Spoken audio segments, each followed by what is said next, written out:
So I was having a conversation with one of our clients. They're in our impact track. And just for context, our impact track is just one of the tracks in our program helper school. We have four different tracks that people can, essentially go down based on, where they're at, what their priorities are, et cetera. Okay. And this specific track focuses on helping people who, surprise, surprise, want to make an impact. Right. And it essentially helps you lay out a plan to just do that. Okay. So sometimes people are trying to change, a system. Sometimes people are trying to solve some kind of social ill. Sometimes it varies, right? But typically they're solving a big problem. Okay. So this conversation I had with this particular person is what prompted this podcast. And they, of course, gave me permission to share it, even though I will not be sharing their name. I've learned a long time ago that they'll get permission, even when I will not be sharing it. So that way, no one. Um, so here's what I want you to think about. One of the things that I noticed is this pattern, right? Lots of people care deeply about an issue, right? Maybe it was something that has to do with how you were raised, or something in your culture or your religion or health, or, something that you experience or someone in your family or friend experience, right? We have these things that we care about pretty deeply. But what's interesting is that we build our life in a way that keeps us stuck in the problem, not solving the problem, right? Or we build a business that is barely touching the problem, right? And here's what we talk a lot about in our camp is that the world does not change just because people care, right? Lots of people care.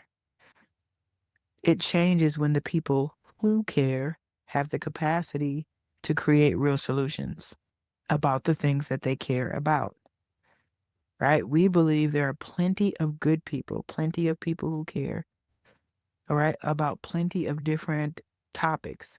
Some people care about animals. Some people care about the environment. Some people care about homeless people. Some people care about teenage pregnancy. Like, we all care about these things. But the problem is that there is a lack of skills and sometimes a lack of courage to turn that desire for change into reality. Not just an offer or not even just a program, but an actual intervention, right? An intervention is a proven container that produces a specific outcome, right? Programs tend to be more teaching or learning focused rather than outcome based, right? And so I'm doing this episode because I really just want to challenge you. What is the social issue that you care about? What is the topic within that social issue that you care about? In what way, if at all, are you addressing that social issue? Okay, so let me give you an example. Let's say you are passionate about Black women and labor and delivery rates, right? This is one of the things that I've seen a lot on in the last couple weeks, so it kind of comes up top of mind. Okay. And let's say that you are a nurse, right? So maybe you're already doing the thing that you care about. But I want to go deeper. Are you on the I'm solving the problem side, or are you stuck in the problem side? Right? So you could very well be addressing the issue, right? Inside the problem. We call these people practitioners, right? So teachers, nurses, therapists, police officers, et cetera, et cetera. All these people who are in the service industry, they are very hands-on with the problem. And there's nothing wrong with that, right? Most of us got our start with direct care.